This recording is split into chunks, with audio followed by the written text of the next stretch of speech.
Hello everyone. Before we start, make sure to like and subscribe to the channel, and leave a comment with where you're from and what time you're watching. That way, YouTube will keep showing you stories just like this one. Now, let's begin. Night shifts at Sunset Manor became my life after I got my CNA certification. 24 years old and desperate for healthcare experience before nursing school, I grabbed the first opening they had. The retirement home sat tucked between almond orchards outside Sacramento, where the California wind would whistle through the trees during those long midnight hours. 53 residents called the place home, and most nights passed quietly, checking vitals, helping with bathroom trips, adjusting pillows for restless sleepers. Mrs. Eleanor Blackwood lived in room 237, right at the end of the East Wing hallway. She had this habit of staying up late, reading romance novels with a tiny booklight, and she'd always wave when I passed by during my 2 a.m. rounds. Natural causes took her on a Tuesday night in September 2017. Peaceful in her sleep, just like everyone hoped they'd go. Her family cleared out her belongings within the week, leaving behind only the institutional furniture and that faint smell of lavender hand cream she always used. Mrs. Blackwood had been everyone's favorite resident. Immigrated from Scotland in the 1950s with stories that could keep you entertained for hours, she spoke with this musical accent that made even complaints about the cafeteria food sound charming. Her emergency call button sat right next to her bed, a red device connected to the main nursing station that would beep and display her room number whenever pressed. She rarely used it, maybe once every few weeks for genuine needs, never the type to abuse the system like some residents did. The woman was fiercely independent, proud of still being able to dress herself and walk to the dining room without assistance. When she passed, maintenance disconnected her call button according to protocol, same as they did for every vacant room. The electrical system at Sunset Manor was old but reliable, installed sometime in the 1980s when the building first opened. Each call button connected directly to hardwired circuits running through the walls, no wireless signals or batteries to malfunction. Simple technology that worked exactly as designed. 2 weeks after Mrs. Blackwood's funeral, the call button from room 237 started going off again. First time happened during my Thursday night shift, right at 3:42 a.m., according to the digital clock at the nursing station. The familiar beep echoed through the quiet hallway, followed by the automated voice announcing, "Room 237 requesting assistance." I stared at the illuminated panel, knowing damn well that room stood completely empty. Maintenance had supposedly disconnected everything, yet there it was, clear as day. I grabbed my flashlight and headed down the East Wing, my sneakers squeaking against the polished linoleum floors.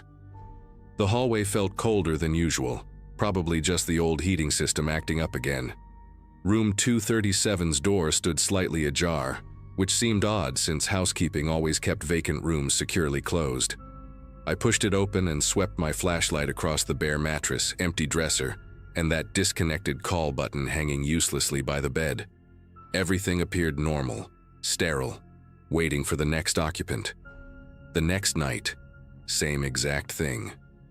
3:42 a.m. The room 237's call button activated again.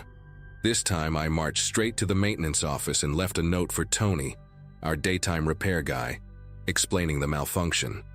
Had to be some kind of electrical short or crossed wires, maybe moisture getting into the old system. These things happened in buildings this age, especially during California's rainy season when humidity levels fluctuated. Tony was thorough, been working at Sunset Manor for over a decade, knew every pipe and wire in the place. When I came in the following evening, he'd left me a response note. Checked room 237 completely. Call button physically disconnected at junction box. No power running to device. System showing no faults, must be mistake. His handwriting was neat, precise, like everything else about his work. But I knew what I'd heard, what I'd seen on that display panel. The automated voice didn't lie, and those lights didn't illuminate themselves. Saturday night rolled around and I decided to position myself strategically. Instead of sitting at the nursing station, I grabbed a chair and planted myself halfway down the East Wing hallway, directly facing room 237. The clock on my phone showed 3:35 a.m. when I settled in, determined to catch whatever was causing this electrical anomaly. Maybe Tony missed something. Maybe there was interference from another system. Had to be a logical explanation. The building settled around me with its familiar creaks and sighs, that old wood expanding and contracting as temperatures shifted. Fluorescent lights hummed overhead, casting their sterile glow across the institutional carpeting. Mrs. Chen in 235 was snoring softly, and Mr. Patterson in 239 had his television playing quietly. Some late-night movie with dramatic music that barely penetrated his closed door. Everything felt normal, routine, exactly like every other night shift I'd worked. Then 3:42 a.m. arrived, and the call button alarm pierced the silence just like clockwork. The display panel lit up at the nursing station behind me, but this time I was watching room 237 directly. The door remained closed, exactly as I'd left it during my earlier rounds. No movement, no lights, no indication that anything had been disturbed. Yet the automated voice echoed through the hallway. Room 237 requesting assistance. The sound seemed to bounce off the walls, lingering longer than usual in the quiet space. I approached the door slowly, every nerve on high alert, my flashlight beam steady despite the adrenaline coursing through my system. The metal handle felt cold under my palm as I turned it, pushing the door open to reveal the same empty room I'd seen every night before. Bare mattress, disconnected call button, nothing out of place. But as I stepped back into the hallway, ready to dismiss this as another unexplained glitch, something caught my attention.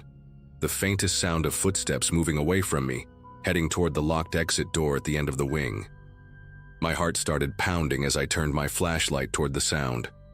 The beam swept across empty hallway, illuminating nothing but institutional beige walls, and that heavy exit door marked "Emergency use only, alarm will sound." The footsteps had definitely been real, not my imagination playing tricks after too many consecutive night shifts. Soft-soled shoes against linoleum, the kind nurses wore, deliberate and unhurried. But the hallway stretched before me completely vacant, no possible hiding spots between where I stood and that exit door. I checked every room along the way, all locked tight, residents sleeping peacefully behind closed doors. The exit door itself required a key card and would trigger the building's security system if opened without authorization. I tested the handle anyway, finding it securely locked, no signs of tampering. The metal was cold to the touch, and when I pressed my ear against it, I heard nothing from the other side except the distant hum of the building's mechanical systems. For the next week, I started documenting everything meticulously.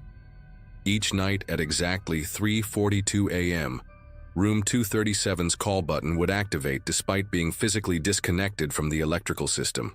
I wrote down the exact time, weather conditions which residents were awake, any unusual sounds or circumstances. The pattern never varied. Always the same time, always the same automated announcement, always followed by those mysterious footsteps if I positioned myself to listen carefully. Other staff members started thinking I was losing it when I brought up the situation during shift changes. "Old buildings do weird things," Janet from day shift would say with a dismissive wave, probably just settling noises and electrical interference. But Janet hadn't heard what I heard. Hadn't seen that call panel light up night after night for a room that supposedly had no working electronics. The maintenance log showed Tony had checked the system 3 more times, even bringing in an electrician from outside the facility. Every test came back negative. No power reaching room 237, no faults in the wiring, no explanation for the phantom calls. The breakthrough came on a Tuesday night when I decided to approach the situation differently. Instead of rushing to room 237 immediately after the call button activated, I hung back at the nursing station and watched through the security monitor.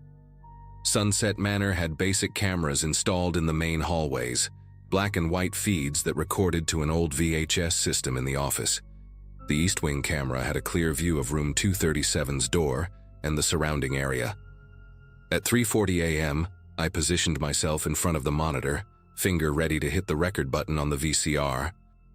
The minutes crawled by with agonizing slowness, my eyes glued to that grainy screen showing the empty hallway.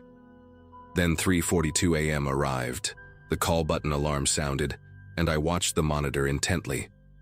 For several seconds, nothing appeared different on the screen, just the same static view of institutional carpet and closed doors. But then as I squinted at the display, I caught movement. A shadow seemed to detach itself from room 237's doorway, moving with purpose toward the exit door at the end of the hall. The shadow moved like a person, but the camera couldn't pick up any clear details in the poor lighting. It glided rather than walked, maintaining a consistent pace that suggested familiarity with the hallway layout. I watched it reach the exit door and then simply vanish, as if it had stepped through solid metal and concrete. My finger trembled as I stopped the recording, rewound the tape, and played it back immediately. The same sequence repeated: empty hallway, call button activation, shadow movement, disappearance at the exit door. This wasn't electrical interference or building settlement, or my imagination running wild from too much caffeine. Someone or something was triggering that call button every night, then making their way to the locked exit without actually opening it. The timestamp on the recording showed 3:42 a.m. exactly, matching my handwritten logs perfectly. I ejected the tape and slipped it into my bag, evidence that finally proved I wasn't losing my mind. But it also meant that whatever was happening at Sunset Manor defied every logical explanation I could think of. The following night, I made a decision that probably wasn't the smartest thing I'd ever done. Armed with my video evidence and a determination to end this mystery once and for all, I positioned myself directly outside room 237 at 3:40 a.m. If this shadow figure was going to emerge from Mrs. Blackwood's old room, I wanted to see it up close and personal. The hallway felt different that night, charged with an energy I couldn't quite describe. The air seemed thicker, more oppressive, like the moments before a thunderstorm breaks. I stood with my back against the wall opposite the door, flashlight ready, every muscle tense with anticipation. The digital clock on my phone showed 3:41, then 3:42, and right on schedule the call button alarm echoed through the building. But this time, instead of rushing to investigate, I stayed perfectly still and watched. The door to room 237 remained closed, but I heard the distinct sound of the handle turning from the inside. Slowly, impossibly, the door began to open. What emerged from that room will stay burned into my memory forever. The figure of an elderly woman in a faded nightgown, moving with the careful shuffle I remembered so well. Mrs. Eleanor Blackwood stepped into the hallway, looking exactly as she had in life except for her eyes, clouded over and unfocused, staring straight ahead without seeing. She moved past me as if I wasn't there, her slippered feet making no sound against the linoleum floor. I wanted to call out, to run, to do something, but my voice caught in my throat, and my legs refused to move. She walked with purpose toward the exit door, the same route I'd seen that shadow take on the security footage.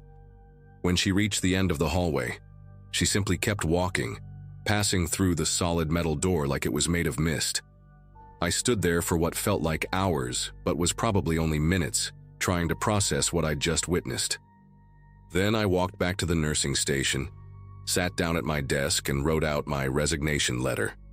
Some mysteries aren't meant to be solved, and some night shifts are too long for any amount of money to be worth it.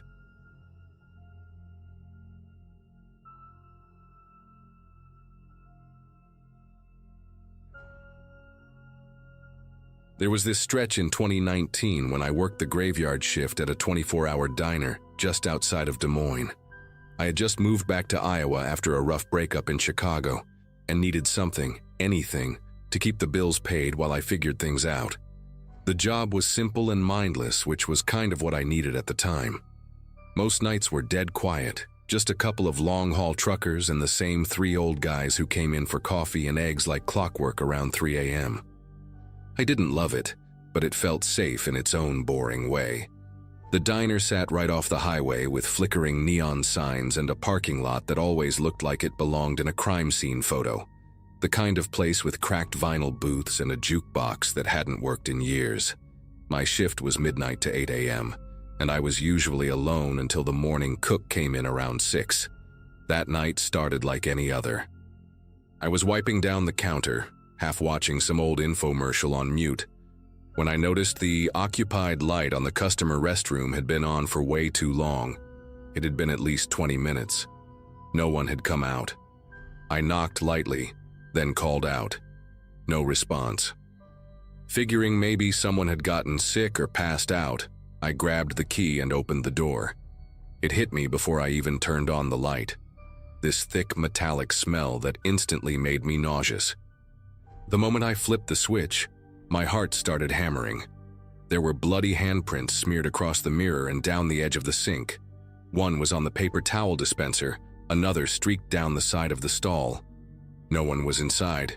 No blood in the toilet, nothing on the floor, just those prints, like someone had pressed their hands down slowly and deliberately. I backed out and locked the door again.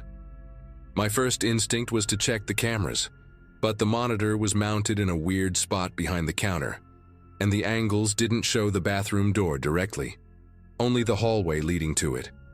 I rewound the footage maybe 30 minutes back. Between 12s and 12:45, no one had gone down that hallway. Not a soul.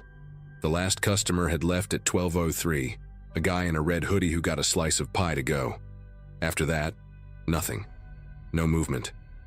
I was trying to figure out if I was losing it when the front door chimed. He walked in kind of stiff, like his legs didn't quite know what to do. Mid-30s maybe, wearing a tan windbreaker zipped up all the way despite how warm it was inside. His eyes darted around the diner like he was expecting someone to jump out from under a booth. I asked if he wanted coffee, and he just stared at me for a second before shaking his head and saying, "Have you seen my friend? He said he was going to meet me here." I asked what his friend looked like. The guy blinked a few times, then scratched the side of his head like he'd just been asked a question he didn't understand. "Tall," he said. "Brown hair. He was right behind me."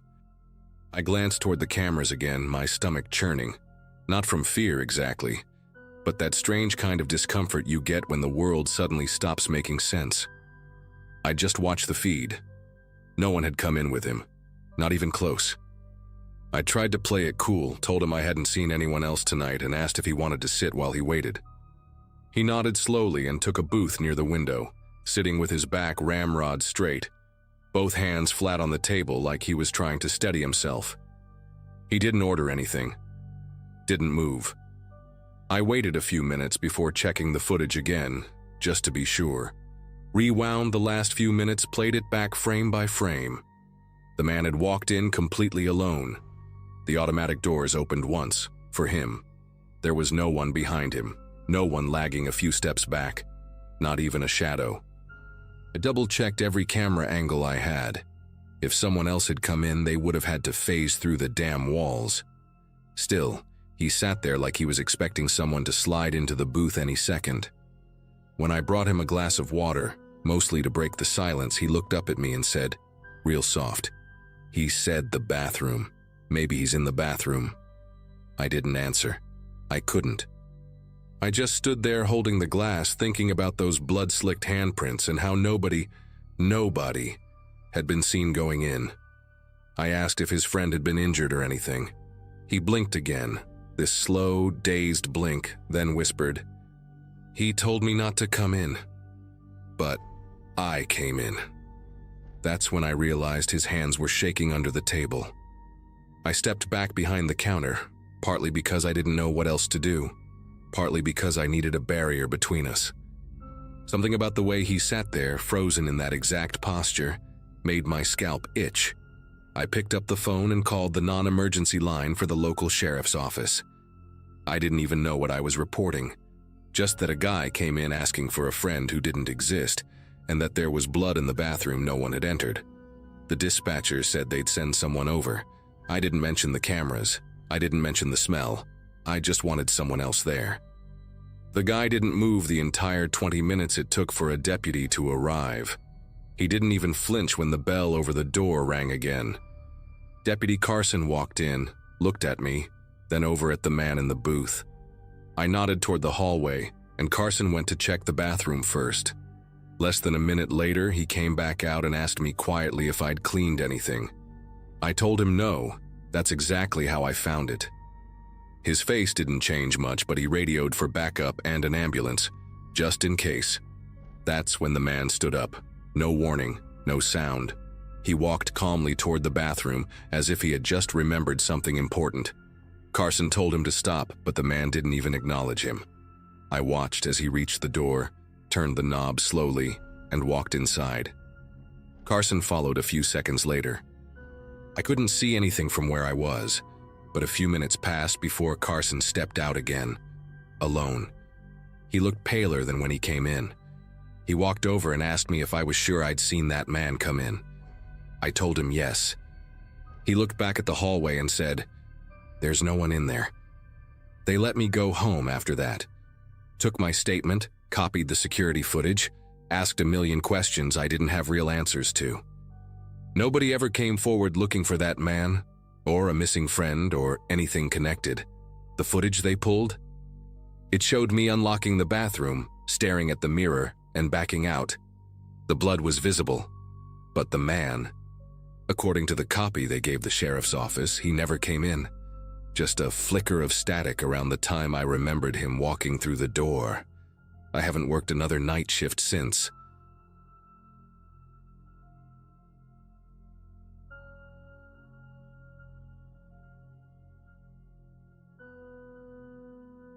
Eight months into my graveyard shift at the Metro Transit Authority, I thought I'd seen everything the underground had to offer. Rats the size of small cats, homeless people who'd found creative ways to bypass security, and the occasional drunk who wandered onto the tracks thinking they could walk home through the tunnels. At 26, the job wasn't glamorous, but it paid my rent in Brooklyn and gave me time to think about finishing my engineering degree. The 4th Avenue station had become my second home. Every bolt, every electrical panel, every shadowy corner was familiar territory. Most nights were routine. Check the systems, clean what needed cleaning, and make sure nobody was where they shouldn't be. The motion sensors, emergency exits, and security cameras all had their quirks that I'd learned to work around. What happened that November night, though, wasn't just another quirk of the system. Wednesday started normally enough. I clocked in at 11:45 p.m., grabbed my gear and descended to the platform level where the real work happened. The tunnels were actually comfortable that time of year, not the sweltering heat of summer or the bitter cold that somehow found its way down from the streets in winter. My routine never varied much. Southbound platform first, then the electrical systems, then a sweep of the 3 tunnel entrances that connected to different lines. Around 2:30 a.m., I was wrapping up the electrical panel inspection when something caught my attention on the monitoring station. The motion sensors for Tunnel C were lighting up sporadically, showing movement near the entrance. When I pulled up the security feed on the monitor, the image kept flickering and cutting to static every few seconds. Could have been another rat, or maybe a piece of debris blowing around, but company policy was clear. Any unusual sensor activity required a visual inspection. I grabbed my flashlight and headed toward Tunnel C, which was the deepest of the 3 entrances and led to the express line that ran underneath the local tracks. The tunnel mouth was about 50 yards from the main platform, accessible through a maintenance corridor that most passengers never saw. As I walked down the corridor, my footsteps echoed in that particular way underground spaces have, hollow and slightly delayed, like the sound was bouncing off invisible walls. The air got noticeably cooler as I approached the tunnel entrance, and I could hear the distant rumble of a train passing through one of the other lines. The motion sensor was mounted about 10 feet inside the tunnel entrance, positioned to catch anyone who might wander in from either direction. When I reached the threshold and shined my flashlight into the darkness, I expected to see the usual suspects, maybe a plastic bag caught on the rail, or one of those oversized rats that seem to rule the deeper tunnels. Instead, I saw her. A woman in a dark coat was standing about 20 feet into the tunnel right next to the express tracks. She wasn't moving, just standing there with her back to me, unnaturally still in a way that made my chest tighten. The express trains ran every 12 minutes even during the night shift, and she was close enough to the tracks that the wind from a passing train could easily knock her over. I called out to her immediately, "Hey, you can't be in there." But she didn't respond or even turn around. Her dark hair hung straight down her back and her coat looked expensive, not like the typical clothing of someone who'd ended up in the tunnels by accident. The way she stood was wrong somehow, too perfect and motionless, like a mannequin someone had placed there as a sick joke. I needed to get her out of there fast, but protocol required me to radio it in first before approaching anyone in the tunnel system. I keyed my radio with trembling fingers and called dispatch. "Control, this is Maintenance Unit 7 at 4th Avenue. I've got a civilian in Tunnel C about 20 feet in, standing next to the express tracks. Need immediate assistance and possible train delays on the express line." The response came back within seconds. Dispatch confirmed they were contacting transit police and asked me to keep visual contact but not approach until backup arrived. I kept my flashlight trained on her while I waited, and that's when I noticed more disturbing details. Her coat wasn't just dark, it was perfectly black, so black it seemed to absorb my flashlight beam rather than reflect it. And she was wearing heels, actual dress heels, which made no sense for someone who'd somehow made it deep into a subway tunnel. The sound of the next express train was getting louder, that familiar rumble that started as a whisper and built to a roar. I had maybe 3 minutes before it would come screaming through this section. "Ma'am, there's a train coming. You need to move away from the tracks right now," I shouted, abandoning protocol and stepping into the tunnel entrance. The rumble was getting stronger, and I could see the faint glow of the train's headlight beginning to appear around the far curve. She still hadn't moved, hadn't even shifted her weight or turned her head. It was like she was rooted to that spot, completely oblivious to the danger bearing down on her. I started moving toward her, my work boots echoing loudly on the concrete and metal, but as I got closer, something in my gut told me to stop. The air around her seemed different, colder and somehow thicker, like walking into a freezer. When I was about 10 feet away, I could see that her coat wasn't just touching the ground, it was pooling around her feet in a way that defied gravity. The train's headlight was now clearly visible and the sound was becoming deafening. That's when she turned around. I wish I could forget what I saw, but her face is burned into my memory forever. It wasn't a face at all. It was smooth, featureless skin where eyes, nose, and mouth should have been. Just blank, pale flesh stretched over bone, with dark hair framing nothing. No expression because there was nothing to express with. I stumbled backward, my flashlight beam shaking wildly, and in that moment of pure terror, I understood that whatever this thing was, it wasn't human. The express train was maybe 30 seconds away now, its horn blaring as it approached the station, but it just stood there, that blank face turned toward me. I wanted to run, every instinct screaming at me to get out of that tunnel, but I couldn't move. My legs felt like concrete and my throat had closed up completely. The thing tilted its head slightly, like it was studying me, and then the strangest thing happened. It raised one pale hand and waved at me, a slow, deliberate gesture that somehow felt mocking.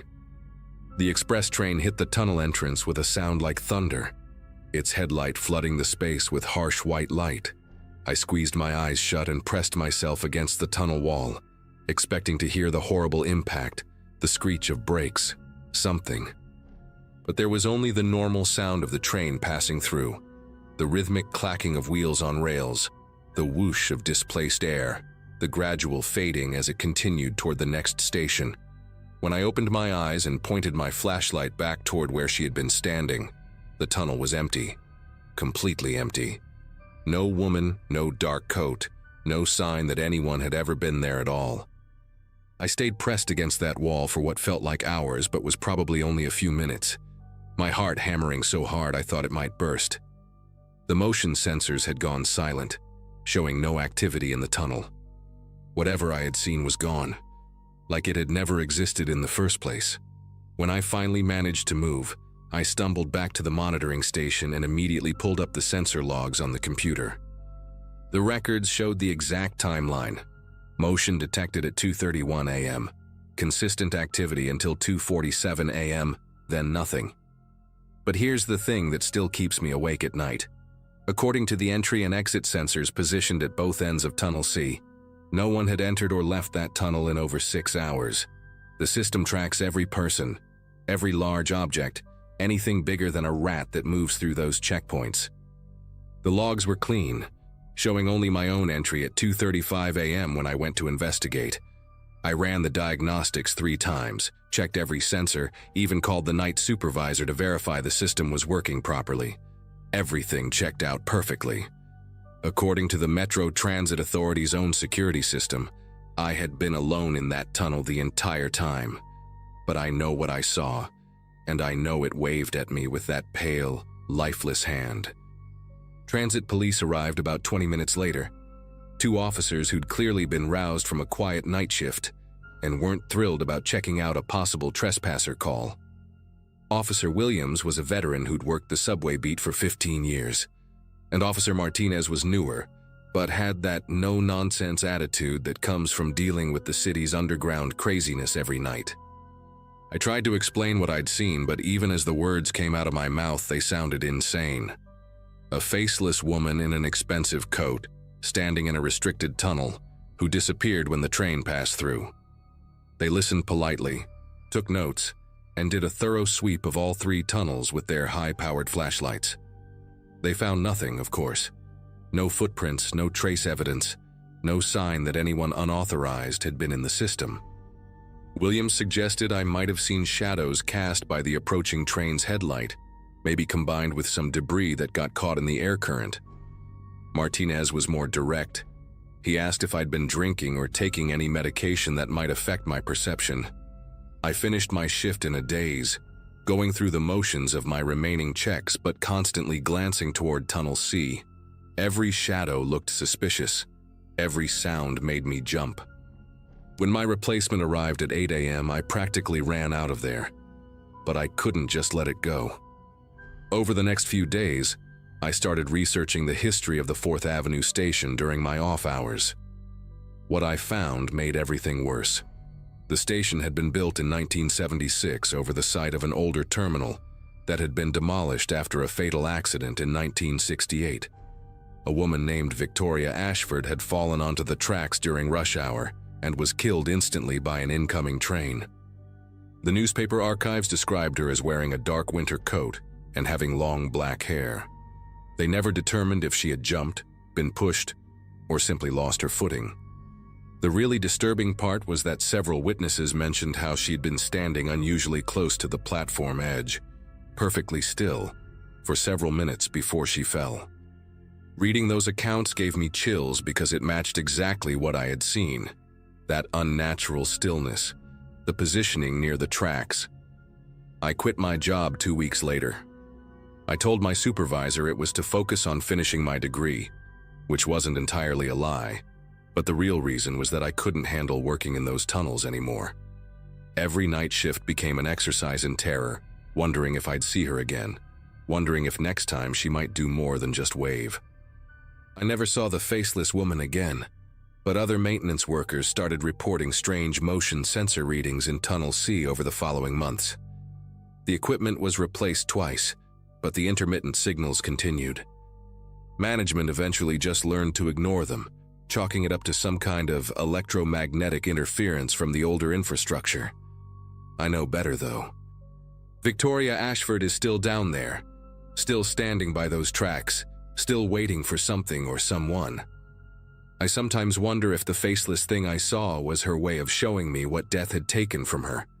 Not just her life, but her very identity, her ability to be recognized as human. I never went back to check, and I never will.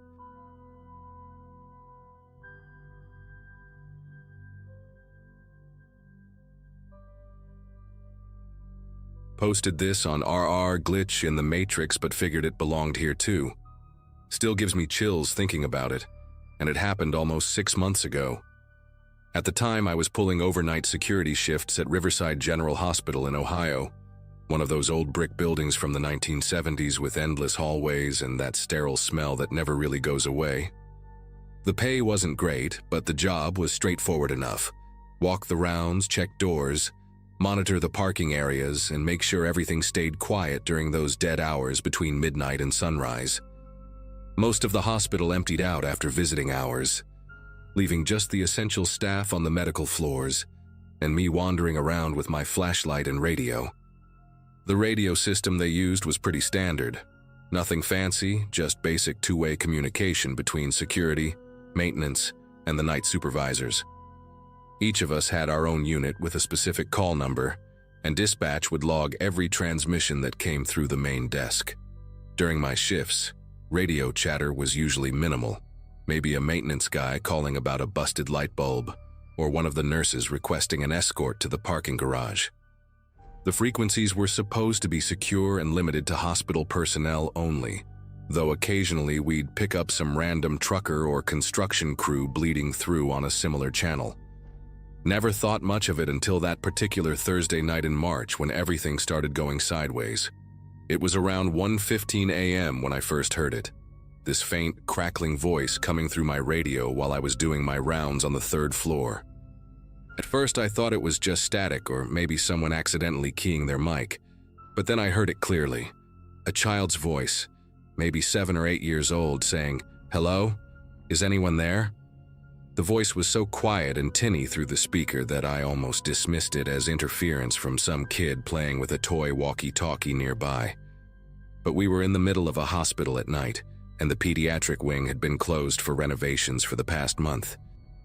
There weren't supposed to be any children in the building at all, let alone awake and playing with radios at past 1 in the morning. I stopped walking and held the radio closer to my ear, waiting to see if I'd hear it again. The hallway around me was completely silent except for the distant hum of the HVAC system and that occasional beeping from the medical equipment in the rooms. Then, about 30 seconds later, the voice came back. "I can't find my mom. Can you help me find my mom?" The transmission was clearer this time, and I could tell it was definitely a young boy speaking. His voice had that particular quality that kids get when they're scared or confused, shaky but trying to be brave. I keyed my radio and responded, asking who was speaking and what their location was, but got nothing back except static. The whole thing lasted maybe 2 minutes before the frequency went quiet again. I immediately called dispatch to report what I'd heard, thinking maybe there was a lost child somewhere in the building that security hadn't been notified about. The night supervisor, Linda, checked all the patient logs and confirmed what I already suspected. No pediatric admissions, no children visiting after hours, and definitely no kids who should have access to hospital radio equipment. She suggested it might be interference from outside the building, maybe some neighborhood kid with a scanner, or cheap walkie-talkie picking up our frequency. That explanation made sense, and I probably would have forgotten about the whole thing if it hadn't happened again the next night at almost exactly the same time. This time, the boy's voice was asking about his teddy bear, wondering if anyone had seen a brown bear with a red ribbon around its neck. The third night was when things really started getting under my skin. Same time frame, right around 1:20 a.m., but this time the transmission lasted longer. The kid was talking about being cold and wanting to go home, and there was something in his voice that made my chest feel tight. He sounded genuinely distressed, not like a child playing pretend or messing around with radio equipment. I started walking faster through my rounds, checking every room, every closet, every possible hiding spot where a kid might be. The hospital felt different that night, bigger somehow, with shadows that seemed deeper than usual. Every creak of the building settling, every distant sound from the medical floors made me pause and listen. When I got back to the security office, I decided to check the radio logs myself instead of just reporting it to dispatch. The radio log system was pretty basic, just a computer terminal that recorded every transmission with a timestamp, duration, and the call number of the unit that sent it.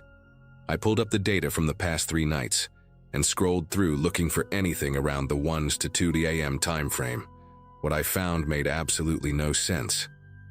The transmissions were being logged as coming from Unit 47 Delta, which, according to our equipment roster, was a radio that had been reported stolen from a maintenance closet 2 years ago. I double-checked the records 3 times to make sure I was reading it right. Unit 47 Delta had been written off as a loss in January 2021, and there was even a police report number associated with the theft. Yet here it was, showing up in our logs, transmitting clear audio from what sounded like a terrified child. I spent the rest of that shift digging through old incident reports and maintenance logs, trying to figure out if there was any logical explanation for what was happening. The original theft report mentioned that the radio had gone missing during a busy period when contractors were working on the heating system. Security footage from that time had already been deleted per the hospital's retention policy, so there was no way to see exactly how or when it disappeared. The more I read, the more unsettled I became. Unit 47 Delta had been assigned to the pediatric wing before it was stolen, the same wing that was now closed for renovations. I kept thinking about that boy's voice, how real and frightened he sounded, and wondering how a stolen radio could still be transmitting on our secure frequency after 2 years of being missing. The 4th night, I was ready for it. I positioned myself near the old pediatric wing around 1 a.m. Radio turned up to full volume, waiting to see if I could pinpoint where the signal might be coming from. The renovated area was completely dark and sealed off with plastic sheeting and construction barriers, but I had master keys to get inside if needed. At 1:18 a.m., the voice came through again, clearer than ever. "My name is Tommy. I'm 6 years old and I can't find the way out." My heart started pounding as I realized this was the first time the kid had given his name. I tried responding immediately, asking Tommy where he was and telling him I was coming to help. But just like before, he didn't seem to hear me. The transmission continued for almost 5 minutes this time, with Tommy describing a room with broken toys and peeling wallpaper, saying he was scared of the dark and wanted his parents.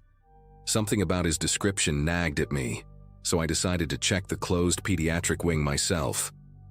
I pulled back the plastic sheeting and stepped into what used to be the children's play area. The renovations had stripped most of the walls down to the studs, leaving exposed pipes and electrical work.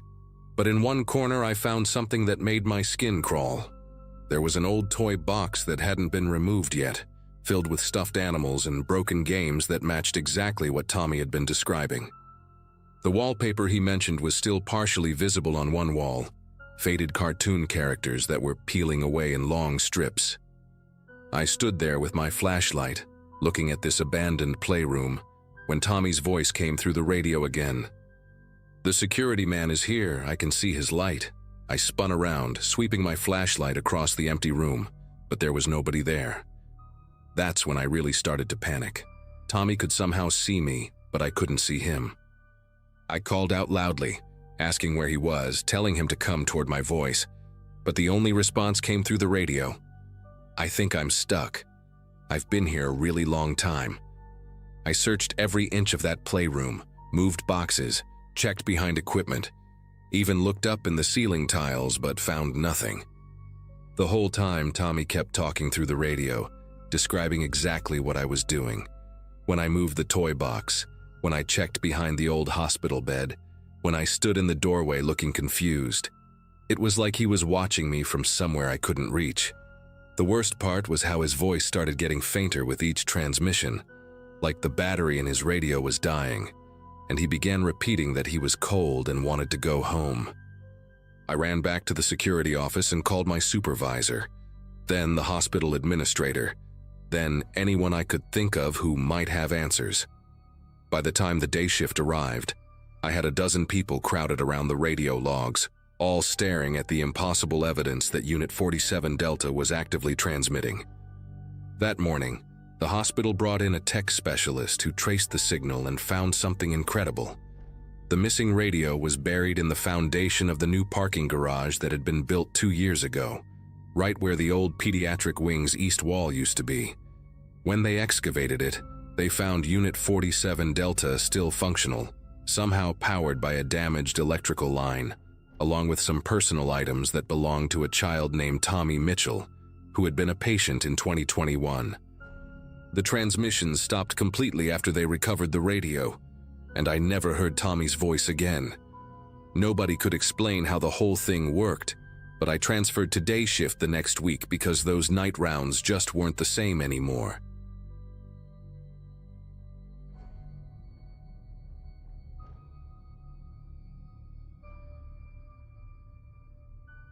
Quick stop off Route 70 in Kansas became my second home after I picked up the graveyard shift to help pay for nursing school.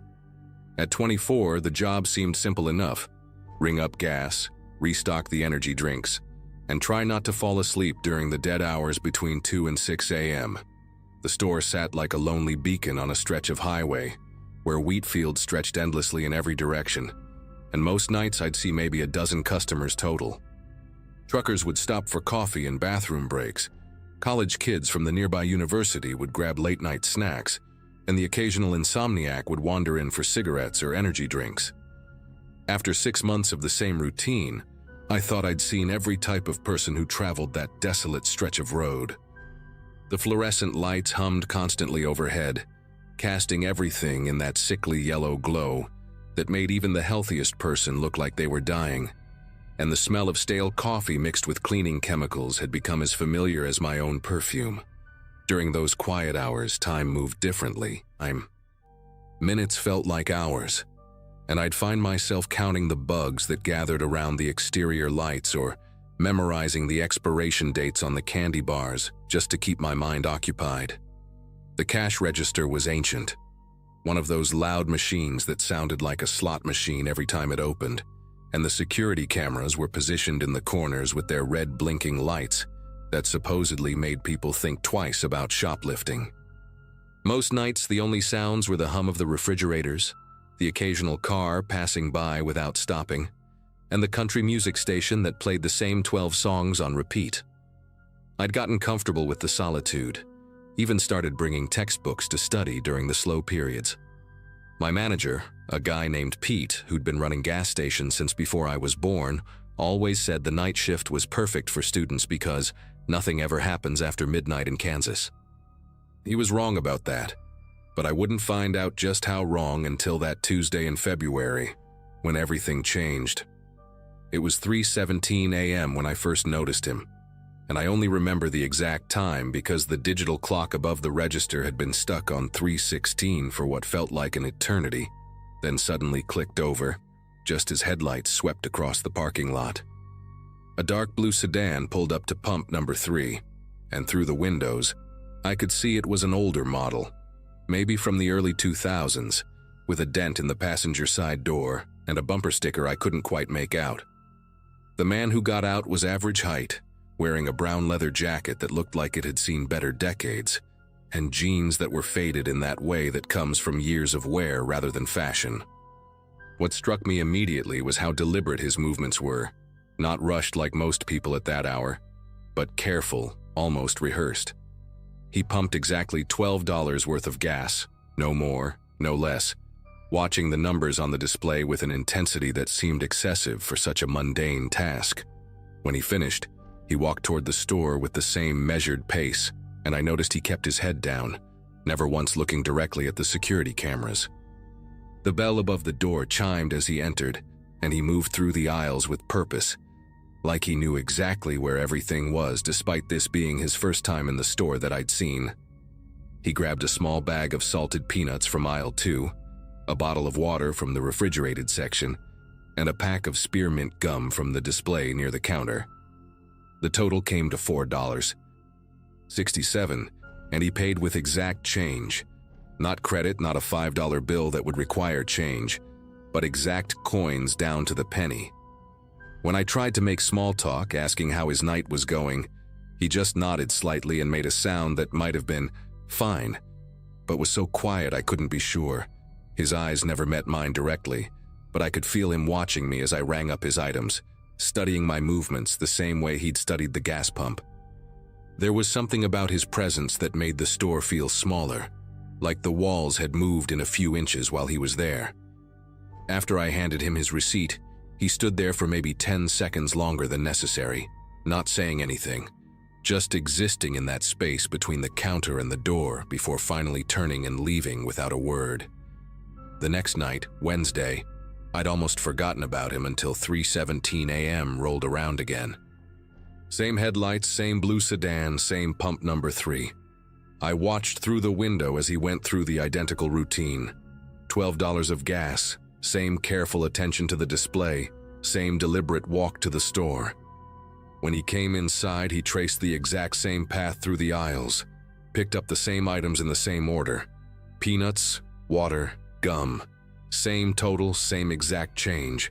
Same barely audible response when I tried to engage him in conversation. The only difference was that this time, when he stood at the counter after getting his receipt, he lifted his eyes just enough that I caught a glimpse of them. Pale blue, almost gray, with an intensity that made me want to step back. There was no malice in them, but there was something else, something calculating, like he was memorizing details for a test he'd have to take later. I found myself checking the clock obsessively after he left, noting that he'd been in the store for exactly 7 minutes, just like the night before. The precision of it all was starting to unnerve me, but I told myself I was being paranoid. Maybe he worked a factory job with a rigid schedule. Maybe he had obsessive-compulsive tendencies. Maybe it was just a coincidence. Thursday night came and went with the same routine, down to the minute. Friday night, the same. By Saturday, I was positioned at the window at 3:15, watching the empty highway and feeling ridiculous for anticipating a customer like he was some kind of appointment. But there he was again, punctual as a train schedule, going through his ritual with the dedication of someone performing a religious ceremony. The familiarity of it was somehow worse than if he'd changed something. At least variation would have felt human. Instead, each night felt like watching the same movie on repeat, and I started to notice details I'd missed before. The way he always parked with his car angled slightly toward the exit, engine running the entire time. How he never bought anything that required refrigeration or had a short shelf life. The fact that his leather jacket never seemed to get dirty despite how worn it looked. Most unsettling was how he seemed to know exactly where I'd be standing behind the counter, positioning himself so that he could see me without appearing to look directly at me. By Sunday night, the routine had become so predictable that I started timing him, and sure enough, 7 minutes from door to door, never varying by more than a few seconds. Monday morning, when Pete arrived to open the day shift, I was waiting for him in the parking lot. I'd been wrestling with whether to say anything all weekend, second-guessing myself and wondering if I was overreacting to what might just be an eccentric customer with particular habits. But the consistency of it all had gotten under my skin in a way I couldn't shake. Pete was a straightforward guy in his 50s who'd seen everything in 20 years of gas station management, and if anyone would know whether this was normal behavior, it would be him. I described the man, the timing, the identical purchases, and Pete listened with the kind of attention he usually reserved for reports about missing inventory or broken equipment. When I finished, he was quiet for a long moment, chewing on the toothpick he always had between his teeth. Then he told me about the security system, how it recorded everything but only kept footage for 2 weeks before recording over itself. He pulled up the recordings from the past week on his office computer, and we watched together as the same scene played out night after night. The blue sedan, the man in the leather jacket, the precise routine. Seeing it on screen somehow made it more real and more disturbing, like we were watching surveillance footage of a crime that hadn't happened yet. Pete agreed that the behavior was unusual enough to warrant attention, and he promised to mention it to the day shift staff to see if anyone recognized the man or the car. He also gave me his personal cell phone number and told me to call immediately if anything escalated beyond the routine visits. That night, Tuesday, I felt better knowing that someone else was aware of the situation and that I had backup if needed.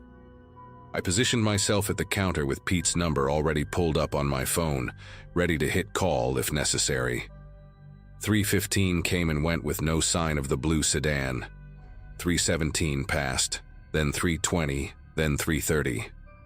For the first time in a week, The highway remained empty during what had become his time, and instead of relief, I felt a strange kind of anxiety, like waiting for a shoe to drop that never came. The absence was almost worse than the presence had been, because now I didn't know what to expect. Had my conversation with Pete somehow scared him away? Had he noticed me watching him more carefully? Or was this just the natural end to whatever compulsion had been driving him to make these nightly visits? I spent the rest of my shift glancing at the clock and checking the windows, but he never showed up. Wednesday night started the same way. Empty highway, quiet store, and me trying to convince myself that whatever had been happening was over. Around 2:45 a.m., I was restocking the cigarette display behind the counter when I heard a car pull into the lot. My heart rate spiked immediately, and I turned toward the windows expecting to see the familiar blue sedan. Instead, a red pickup truck was parked at pump number 2, and a woman in scrubs was filling up her tank, probably a nurse heading home from a late shift like I'd be doing in a few hours. She came in, bought coffee and a breakfast sandwich for later, chatted briefly about how dead the hospital had been that night, and left. Normal customer, normal interaction, exactly the kind of encounter that used to make up my entire shift. But as I watched her taillights disappear down the highway, I realized I was still on edge, still expecting the blue sedan to materialize at any moment. The clock seemed to move slower as it approached 3:17, and when that time came and went with no sign of him, I should have felt relieved. Instead, I felt like I was being watched, not from inside the store, but from somewhere outside, beyond the reach of the exterior lights where the darkness was complete and impenetrable. At 3:25 a.m., a car pulled into the lot and parked in the exact same spot where the blue sedan always parked, pump number 3, angled toward the exit. But this was a different car, a gray compact that looked newer than the sedan, and the person inside didn't get out to pump gas. They just sat there, engine running, headlights off. From where I stood behind the counter, I could see the silhouette of someone in the driver's seat, but the darkness and the angle made it impossible to make out any details. What I could see clearly was that they were wearing the same brown leather jacket, not similar, but identical, down to the worn patches on the sleeves and the way it hung on their shoulders. The car sat there for exactly 7 minutes, the same amount of time the man usually spent inside the store.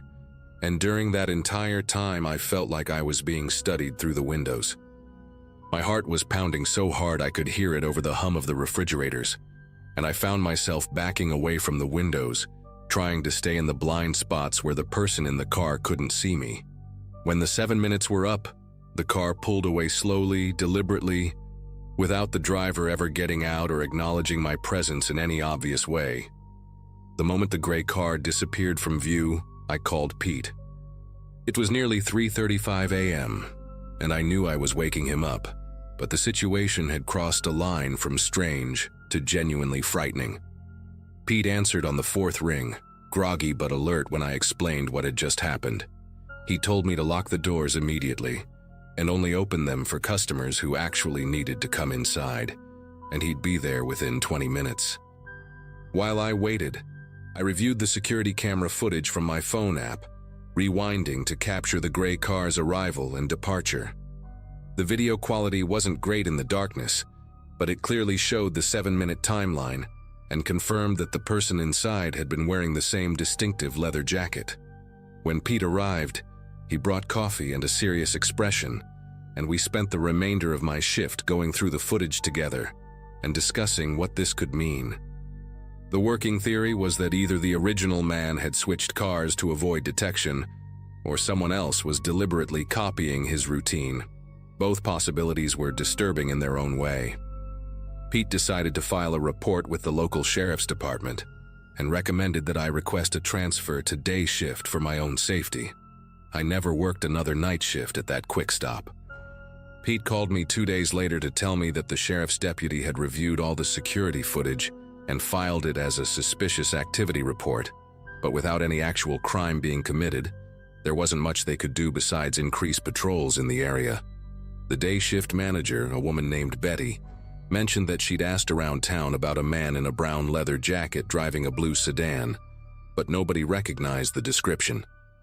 What bothered me most was never finding out who it was or why the routine had been so important to them. 6 months later, when I finally finished nursing school and moved to Denver for a hospital job, I drove past that quick stop one last time during daylight hours. It struck me how small and vulnerable it looked in the middle of all those empty fields, like a target that had been carefully selected rather than randomly chosen. I never found out if the visits continued after I left, but sometimes during my night shifts at the hospital, when the halls are quiet and I'm walking past darkened windows, I think about that brown leather jacket and wonder if someone else is out there, performing their own careful routine, and whether the person they're watching knows they're being watched. The precision of it all still gives me chills, because whatever was happening during those 7 nights wasn't random. It was planned, deliberate, and probably not over, just relocated.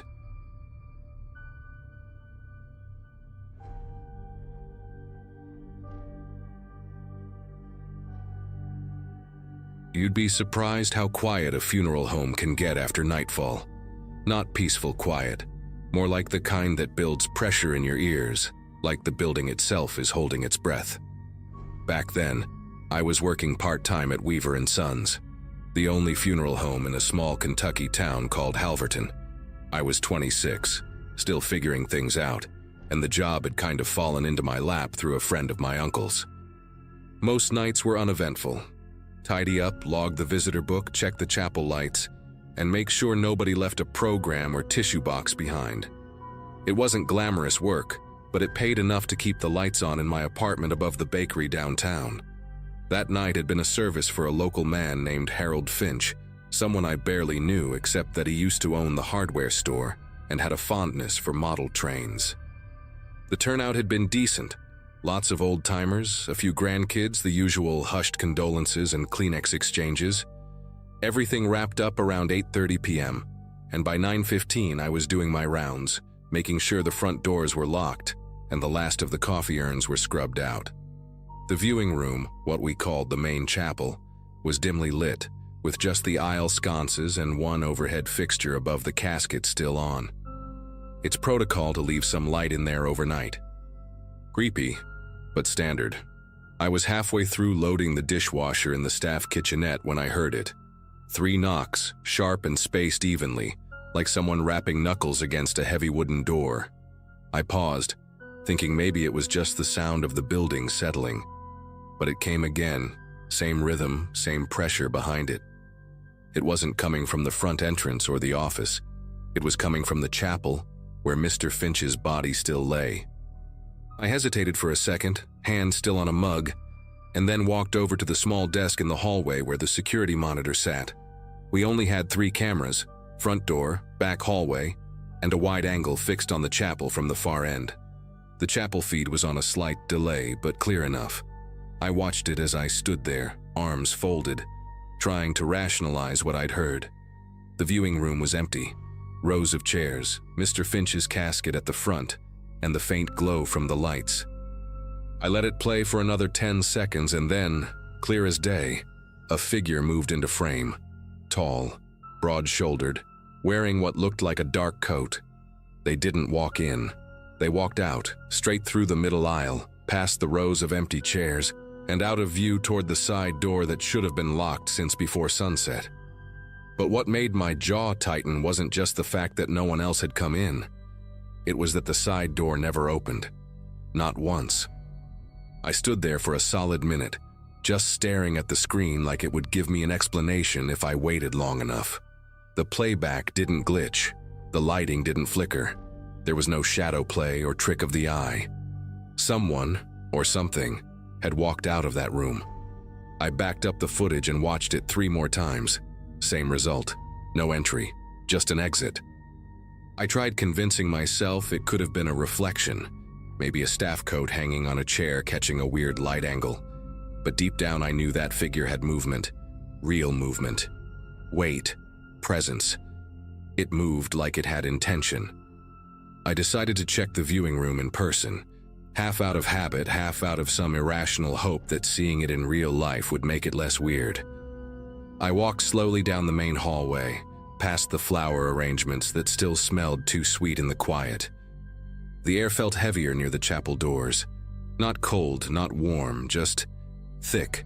When I pushed the door open, everything looked exactly as it should. Casket closed, chairs empty, aisle clean. But there was something off about the silence now. It wasn't just quiet, it was aware, like the room was waiting for something. I stepped inside and followed the path down the middle, my sneakers squeaking softly on the polished floor. When I reached the casket, I stopped. I don't know why.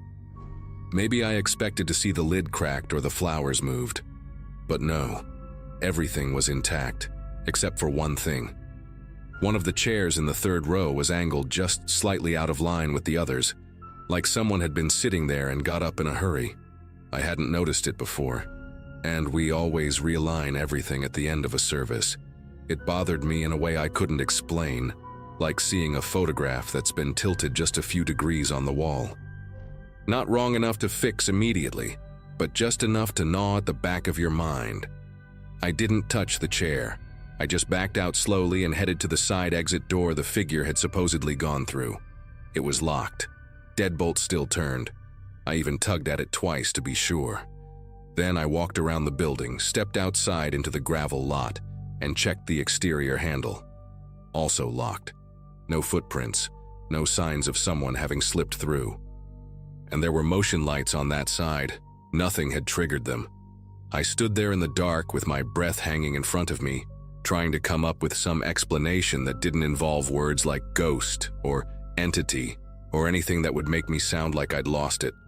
Back inside, I rewound the footage again, slower this time.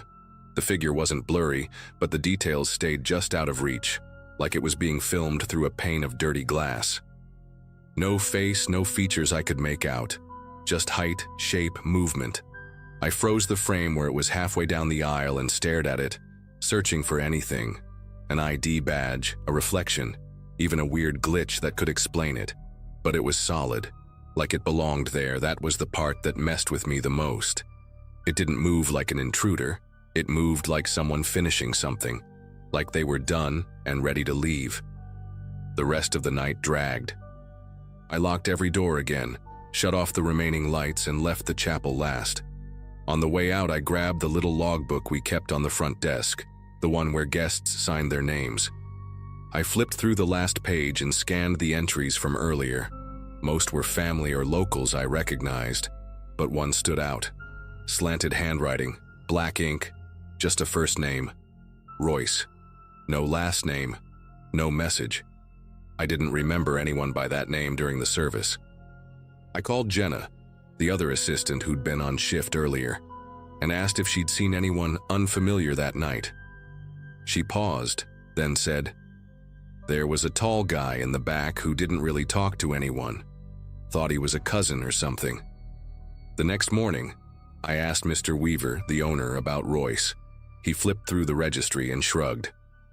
Nobody by that name in the family. Maybe someone from the old neighborhood. I mentioned the security footage. He didn't even want to see it. Just gave me this tired look, like this wasn't the first time someone had come to him with something strange.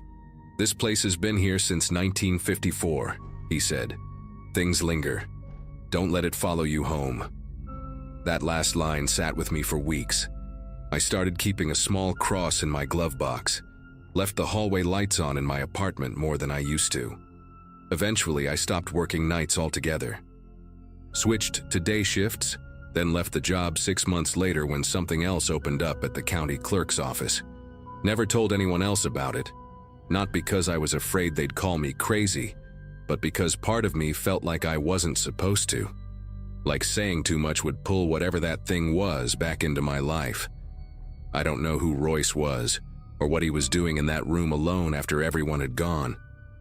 But every time I passed by the old funeral home, I glanced toward the side door, half expecting to see someone tall and still, waiting just inside the glass.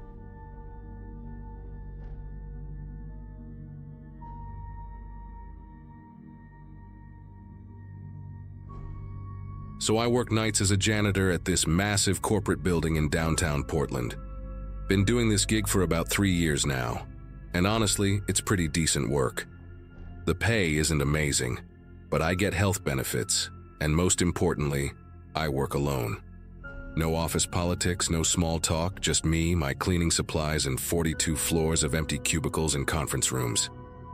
The building houses like 6 different companies, so it's always buzzing during the day. But after 7 p.m., it becomes this weird ghost town. I usually start my shift around 9 p.m. and finish up by 6 a.m. Perfect for a guy like me who's never been much of a people person. My routine is pretty set in stone. I clock in at the security desk in the lobby, grab my cart from the supply closet on the 2nd floor, and work my way up methodically. The building management is strict about the time clock system because they track everything for billing the different companies. It was a Tuesday night in April 2023, and I was running a bit late because my car wouldn't start. Had to take 2 buses to get there, which meant I didn't clock in until almost 9:30. The security guard, this older guy named Frank, was reading his newspaper and barely looked up when I badged in. He's been working there longer than anyone, and pretty much knows every face that comes and goes. As I walked over to the time clock terminal near the elevators, I noticed it was acting up again. The screen was flickering and making this weird buzzing sound. These old machines are constantly breaking down, but management refuses to upgrade them. I swiped my badge and waited for the confirmation beep, but instead, the screen displayed this long list of recent entries. Usually, you only see your own entry when you clock in, but this thing was showing everyone's punches from the past few days. That's when I saw something that made me stop dead in my tracks. Right there, between my entry and the day shift supervisors, was a clock-in time for someone named Kevin Walsh. Now, Kevin Walsh was this maintenance guy who used to work here, but he got fired back in August of last year. I remember because it was this whole dramatic thing that had the entire building talking for weeks. Kevin had been acting really strange for months before they finally let him go, showing up at weird hours, talking to himself in the hallways, and getting into arguments with people who weren't even there. The final straw was when someone found him sleeping in one of the conference rooms on the 28th floor at like 3 a.m.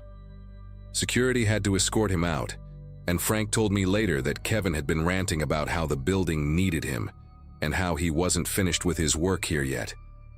The guy seemed completely unhinged by the end, so seeing his name pop up on the time clock 8 months after he'd been banned from the premises was definitely not normal. I figured it had to be some kind of system glitch, maybe old data getting mixed up with current entries.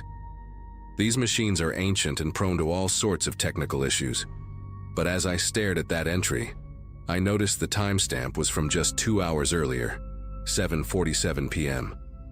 That meant someone had used Kevin's credentials tonight, which was impossible since all fired employees get their access revoked immediately. I took a photo of the screen with my phone, thinking I should probably report this to Frank, or maybe building management in the morning. The whole thing was giving me an uneasy feeling, but I tried to push it aside and focus on getting my work done. I had a lot of ground to cover, and being late had already thrown off my usual schedule. I grabbed my cleaning cart and headed for the elevators, but as I passed the security desk, I noticed Frank had stepped away, probably doing his hourly rounds. The lobby felt eerily quiet tonight, more so than usual. Even the street outside seemed unusually empty for a Tuesday evening. The fluorescent lights were humming louder than normal, and there was this faint smell in the air that I couldn't quite place. Something musty and stale, like old clothes that had been sitting in a damp basement for too long. I started my rounds on the 3rd floor, working through the marketing firm's offices. Everything seemed normal at first. Empty desks, turned-off computers, the usual mess of coffee cups and food wrappers that people leave behind. But as I was emptying the trash cans near the break room, something caught my eye on the small table where employees usually eat their lunch. There, sitting right in the middle of the table like someone had deliberately placed it there, was an ID badge. I picked it up and immediately felt my stomach lurch. It was Kevin Walsh's employee badge, complete with his photo and the company logo. The plastic was worn and slightly yellowed, like it had been carried around in someone's pocket for months. But what really freaked me out was that the badge looked recently used, There were fresh fingerprint smudges on it, and the lanyard still had that new, clean appearance. I turned the badge over in my hands, trying to make sense of how it could have gotten here. Security was supposed to collect all badges when someone got fired, and this building had strict protocols about access control. The rational part of my brain was telling me that maybe Kevin had hidden the badge somewhere before getting fired, and a cleaning crew had just found it and left it on the table. But that didn't explain the time clock entry from earlier tonight. I pulled out my phone and called Frank's extension, but it went straight to voicemail. He was probably still doing his rounds on one of the upper floors. I decided to hold on to the badge and report both incidents when I saw him later. As I continued cleaning the break room, I kept glancing at that badge sitting on my cart. Kevin's photo stared back at me. He had this intense, almost angry expression, with dark circles under his eyes like he hadn't slept in days. I remembered seeing him around the building during his final weeks, always muttering under his breath and carrying this beat-up toolbox that he never seemed to put down. The guy had always been a bit odd, but toward the end, he was genuinely unsettling. Other employees started avoiding him, and I heard rumors that he'd been writing strange messages on bathroom walls and leaving weird notes in people's desks. I finished up the 3rd floor and moved on to the 4th, trying to shake off the creepy feeling that was settling over me. The building felt different tonight, like there was this underlying tension in the air that I couldn't explain. As I worked my way through the accounting firm's offices, I kept hearing these faint sounds: soft footsteps, doors closing, the occasional creak of floorboards. Old buildings make noise, especially at night when the temperature drops and everything starts contracting. But these sounds seemed too deliberate, too rhythmic.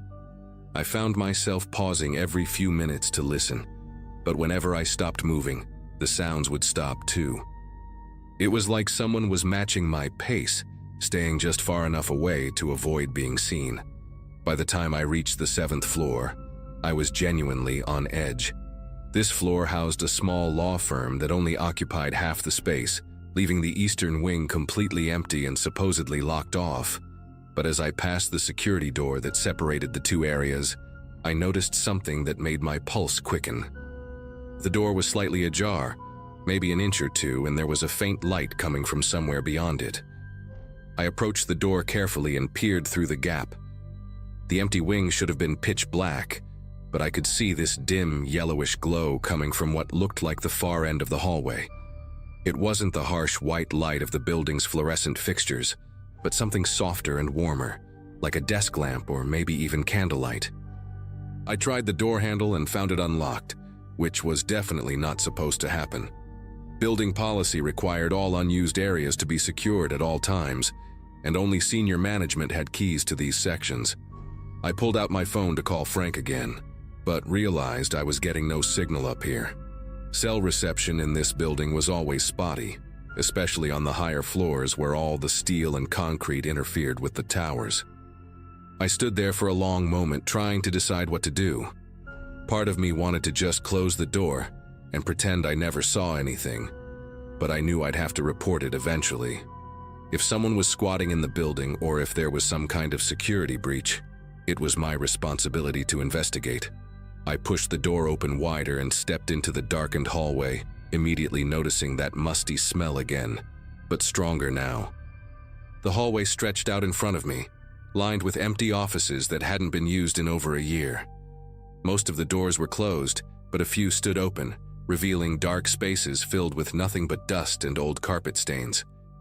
I moved slowly toward the source of the light, my footsteps echoing off the bare walls.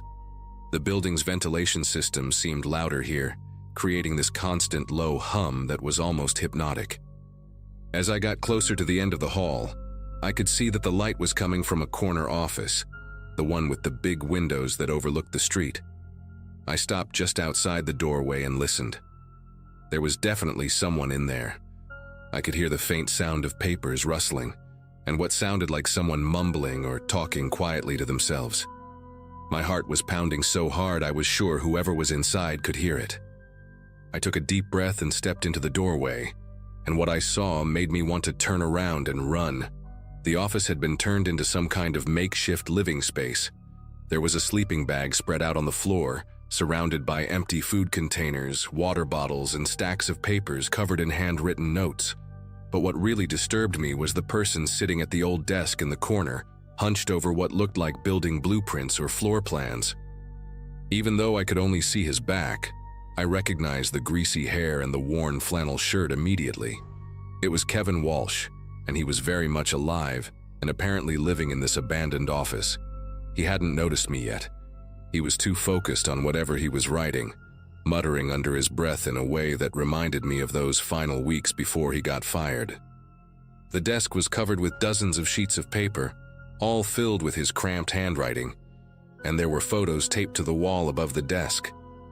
I couldn't make out what they were from my position, but they looked like surveillance photos of people entering and leaving the building. There was also that beat-up toolbox I remembered, sitting open on the floor beside him, filled with what looked like electronic equipment and wires. The whole scene was surreal. Here was this guy who'd been banned from the building 8 months ago, living like some kind of hermit in an empty office, apparently conducting his own investigation or surveillance operation. I realized I needed to get out of there immediately and call the police, but as I started to back away, one of the floorboards creaked under my weight. Kevin's head snapped up instantly, and he spun around in the chair to face me. The look in his eyes was wild and unfocused, like someone who hadn't slept properly in weeks. His face was gaunt and covered with patchy facial hair, and his clothes looked like he'd been wearing them for days. For a moment, neither of us moved or said anything. Then he smiled, this unsettling grin that didn't reach his eyes, and said, "Oh good, you found me. I was wondering when someone would finally notice." His voice was hoarse and raspy, completely different from how I remembered it. He gestured toward the papers on his desk and continued, "I've been documenting everything, you know. All the irregularities, all the security gaps, all the ways this building is vulnerable. They thought they could just get rid of me, but I know this place better than anyone." I managed to stammer out something about him not being supposed to be here, but he just laughed and shook his head. "Supposed to be here? I never left. I've been watching, learning, improving the systems. Someone has to protect this place." The way he said it made it clear he genuinely believed he was doing something important and necessary. I knew I had to get out of there fast, so I told him I needed to go check on something and would be right back. Kevin just nodded enthusiastically and said he'd wait for me, that he had so much more to show me. I backed out of the office as calmly as I could, and then practically ran down the hallway to the security door. Once I was back in the main part of the building, I immediately called 911 from the stairwell, where I finally got a signal. The police arrived within 15 minutes, along with building security and a couple of paramedics. When they went up to the 7th floor, they found Kevin exactly where I'd left him, still sitting at that desk, completely cooperative and almost relieved to see them. Turns out he'd been living in various empty offices throughout the building for months, moving around to avoid detection, and somehow bypassing the security systems using knowledge he'd gained from his time as a maintenance worker. The police said he was clearly having some kind of mental health crisis and needed professional help rather than jail time. They found journals full of paranoid writings about the building being under threat and his belief that he was the only one who could protect it. After that night, building management completely overhauled their security protocols, and I never saw Kevin again. But sometimes when I'm working alone on those upper floors, I still think about how he'd been up there all those months, watching and waiting, convinced he was the building's guardian angel.